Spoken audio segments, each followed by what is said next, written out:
Hallöchen ihr Lieben und willkommen zurück zu dieser neuen Anleitung. Dafür häkle ich mit einer Dreiernadel und einem vierfädigen Bobbel. Alle Angaben zur Wollennadelstärke und Verbrauch findet ihr wie immer unter dem Video in der Infobox. Ich beginne damit, eine Kette zu häkeln aus Stäbchen.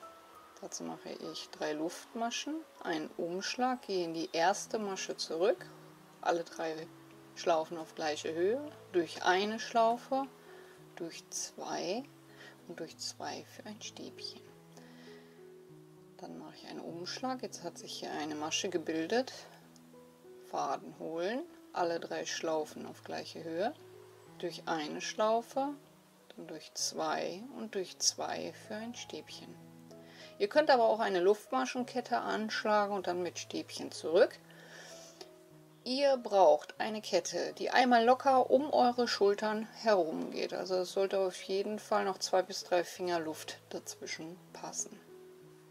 Daher gebe ich hier auch keine Angaben bezüglich der Maschenanzahl. Einfach eine Kette aus Stäbchen, die locker um eure Schultern herum passt. So, hier zeige ich euch das Ganze für Größe 38/40. Das passt locker einmal rum. Und dann können wir auch schon zur Runde schließen. Das ist der Vorteil des Fußschlingenanschlags mit Stäbchen. Ich habe jetzt direkt die Stäbchenreihe fertig und kann das unverheddert dann zur Runde schließen. Dazu mache ich dann eine Kettmasche, dann 2 Luftmaschen, denn jetzt häkeln wir weiter mit Reliefstäbchen. Ich gehe um das erste Stäbchen so herum, dass ich das nach vorne ziehe. Dann mache ich einen Umschlag, nehme mir das nächste Stäbchen und häkel dieses normal ab. Umschlag, nächstes Stäbchen ziehe ich mir wieder nach vorne. Umschlag, nächstes Stäbchen wieder normal abhäkeln. Und so im Wechsel häkel ich nun einmal komplett herum.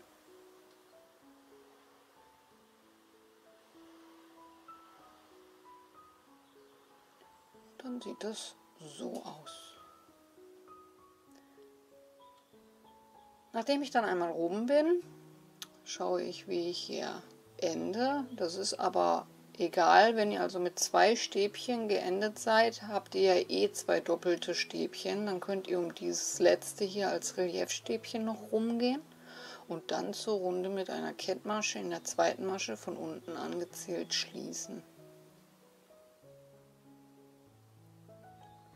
So, und wenn wir das dann da unten vernähen, haben wir einen schönen geraden Abschluss. Die nächste Runde 2 Luftmaschen, dann wende ich das Ganze, also in jeder Runde die Richtung wechseln, damit die Naht, wenn sich eine bildet, schön in der Mitte bleibt. Jetzt müssen wir allerdings die Reliefstäbchen nach hinten abhäkeln. Also ziehe ich mir mit einem Stäbchen um das Stäbchen herum das Ganze nach hinten. Das nächste wird wieder normal als Stäbchen abgehäkelt. Und das nächste dann wieder ein Reliefstäbchen nach hinten. In der nächsten Runde schließen wir dann wieder mit einer Kettmasche, machen 2 Luftmaschen und häkeln wieder in die andere Richtung, sodass die Reliefstäbchen nach vorne sind. Insgesamt häkel ich mir jetzt ein Bündchen aus 10 Reihen. Das müsste dann ungefähr so 10 bis 12 cm Höhe ergeben. Das sollte dann reichen, damit das Ganze auf den Schultern gut sitzt. Nach 10 Reihen sitzt das Ganze auch super. Das ist der Vorteil, man kann es direkt auch mal anprobieren.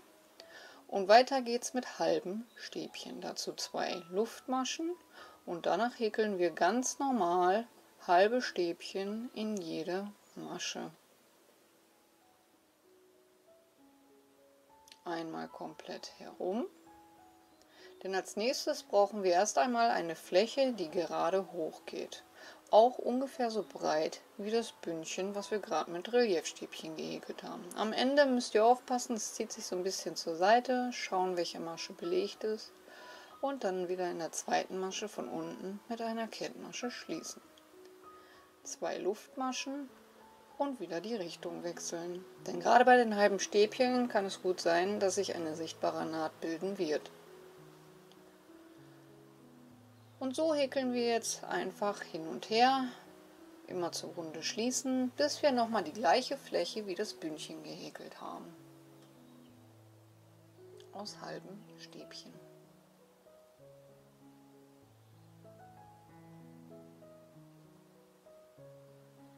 Und dann sehen wir uns wieder.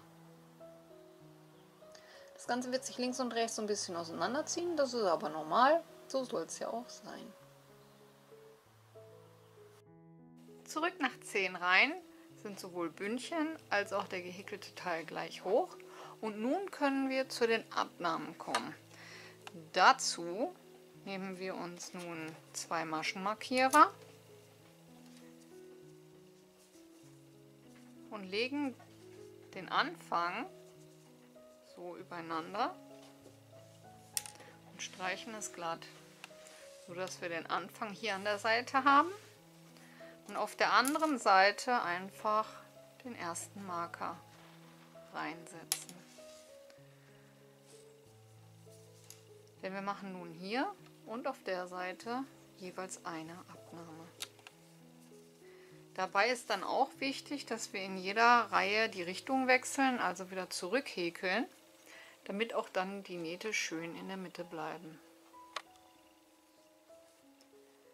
Ich beginne mit 2 Luftmaschen, mache einen Umschlag, gehe in die erste Masche, hole den Faden, mache noch einen Umschlag, zweite Masche, hole den Faden und häkel dann alle Schlaufen gemeinsam ab. Das ist dann am Anfang unsere erste Abnahme. Setzen direkt den Marker, denn wenn wir zurückkommen und fertig sind, zieht sich das Ganze nach rechts und so können wir erkennen, wo wir einstechen müssen. Nun häkeln wir rüber bis zum nächsten Marker, dann kommt auch schon die nächste Abnahme. Und dadurch, dass wir, wenn wir einmal rum sind, mit einer Kettmasche schließen und dann wieder zurückhäkeln in die andere Richtung, bleibt dann die Naht schön in der Mitte. Denn diese wechselt ja dann immer. Also jetzt einmal bis zum nächsten Marker und dann zeige ich euch nochmal die Abnahme. So, beim nächsten Marker angekommen. Umschlag, erste Masche Faden holen, Umschlag, zweite Masche Faden holen und alle Schlaufen gemeinsam abmaschen und auch dort wieder direkt den Marker setzen. Nun bis zum Ende. Und dann heißt es wieder am Ende mit einer Kettmasche schließen und dann in die andere Richtung wieder zurückhäkeln. Ich bin jetzt von hier gekommen und habe die erste mit dem Marker genommen und die zweite. Und auf dem Rückweg, wenn ich die Richtung nachher wechsle, nehme ich ja wieder die erste mit dem Marker und dann auf dieser Seite die zweite. Und dadurch bleibt das dann immer schön in der Mitte und wechselt. Nach ca. 21 cm Höhe habe ich nun meine Breite erreicht. Das sind ca. 28 cm. Kopfumfang geteilt durch 2 und das ungefähr in die Breite. Als nächstes können wir den Marker hier hinten rausnehmen. Ach genau, wie ihr seht, durch den Richtungswechsel ist diese leichte Naht, die sich hier entwickelt hat, sowohl vorne als auch hinten schön in der Mitte und geht gerade runter. So, und ab hier jetzt können wir den hinteren Marker rausnehmen und dort, wo wir die Runde beendet haben, nun auch immer hin und her häkeln, aber wir lassen hier vorne offen und schließen nicht mehr zur Runde. So, das Ganze häkeln wir einfach gerade hoch und zwar so weit, bis wir ca. 2 cm vor Ende unseres Hinterkopfes angekommen sind, denn dann kommt die Kurve für die Kapuze. Und wenn ich soweit bin, dann sehen wir uns wieder. Also wir beginnen jetzt weiter mit halben Stäbchen die Reihe. Beenden diese aber nicht mit einer Kettmasche, sondern lassen offen, gehen dann mit einem halben Stäbchen hoch und häkeln wieder zurück, so dass sich jetzt hier die Kapuzenöffnung bildet. So, hier habe ich einmal 2 Reihen für euch gehäkelt, also gar nicht zur Runde schließen, einfach mit 2 Wendeluftmaschen und wieder zurück. Bis zur anderen Seite 2 Wendeluftmaschen und dann wieder zurück. Das Ganze häkeln wir dann so hoch, bis wir ungefähr 2 cm vor Ende unseres Hinterkopfes angekommen sind. Ihr könnt auch mehr häkeln, aber dann wird die Mütze nach vorne hin breiter auseinanderfallen. So, nach 25 Reihen sieht es dann so aus. Die Höhe reicht, weil mir sonst die Kapuze viel zu breit wird. Und nun mache ich hinten am Hinterkopf 2 bis 3 Reihen Abnahmen. Also ich möchte keine richtige Spitze haben, die dort rausschaut, aber ich möchte jetzt auch keine starke Rundung haben. Wenn ihr eine schöne starke Rundung haben möchtet, dann müsst ihr mehrere Reihen Abnahmen machen. So mindestens 4 bis 6 Stück. Dazu beginne ich jetzt erstmal wieder vorne mit 2 Wendeluftmaschen und häkel mit halben Stäbchen bis zur Mitte. Ihr könnt die Maschen abzählen, ihr könnt aber auch beides einfach aufeinander legen und glatt streichen und ungefähr die Mitte markieren. Und wenn ich dann am Marker angekommen bin, nehme ich mir die Masche vor dem Marker, die Masche mit dem Marker und die Masche nach dem Marker.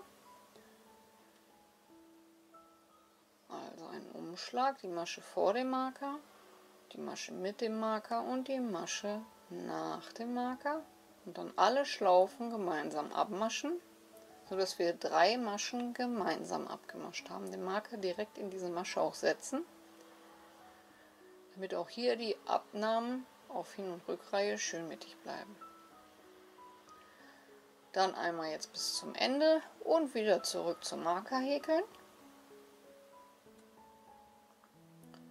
Und hier am Marker noch einmal die Masche vor und die Masche nach dem Marker gemeinsam mit der Masche mit dem Marker abmaschen. Vor, die Masche mit und die Masche danach. Alle Schlaufen gemeinsam. Marker wieder setzen.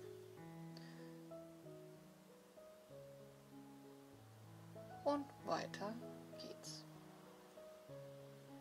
Und wie gerade schon erwähnt, wenn ihr eine schöne Rundung haben wollt, eine starke Rundung, braucht ihr 4 bis 5 Reihen mit diesen Abnahmen. Ich mache nur 2, 3 Stück. So habe ich nur also einen ganz leichten Ansatz, damit ich nicht so eine mega Spitze nach hinten rausschauen habe. So, und dann kommen wir zum Zusammenhäkeln. Eine Luftmasche. Dann die Innenseite nehmen, das dürft ihr nicht vergessen. Und dann nehme ich mir einfach die Masche vom einen Teil, die Masche vom anderen Teil und häkel diese gemeinsam mit einer Kettmasche ab. Schön locker, die Kettmasche nicht zusammenziehen.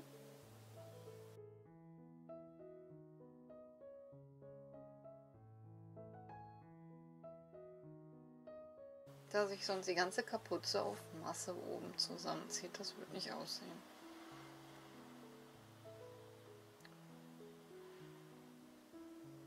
Und so nun bis zum Ende. Am Ende dann noch den Faden vertüddeln.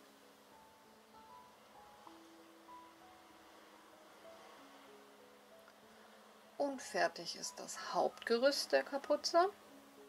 Ihr könnt jetzt noch ein Reliefstäbchen Rand nach vorne hin häkeln, wenn ihr möchtet. Das sieht natürlich auch gut aus, da ich diese Kapuze aber eher als Zierkapuze tragen werde. Mache ich mir ringsherum ein paar Fransen dran. Den Faden dann einfach nur ganz normal einmal mit hin und zurück vernähen. Das sollte halten.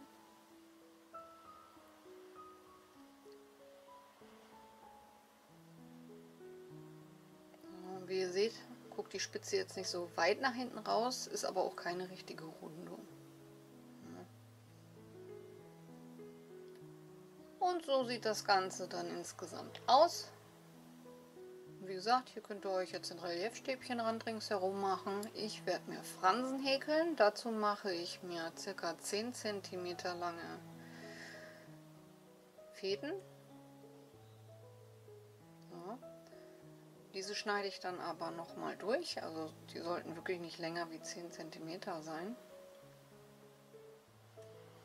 Nehme mir mal 2 Stück.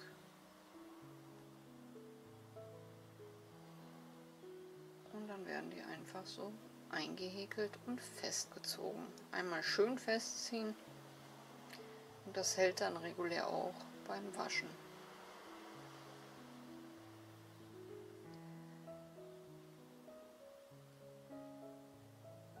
Und dann verteile ich mir diese einmal so erstmal grob ringsherum und da, wo ich meine, dass noch was fehlt, setze ich dann noch was zwischen. Schauen, dass beide Seiten gleich sind und dann einfach so einhäkeln. Ich hoffe, euch hat die Anleitung gefallen und ihr seid gut mitgekommen. Vergesst nicht eure Bewertungen, wie immer ganz, ganz wichtig. Abo dalassen, ist kostenlos, Glöckchen drücken und ihr bleibt immer auf dem neuesten Stand. Ansonsten wünsche ich euch viel Spaß beim Nachwerkeln und wir hören uns beim nächsten Mal. Bis dahin, ciao, ciao.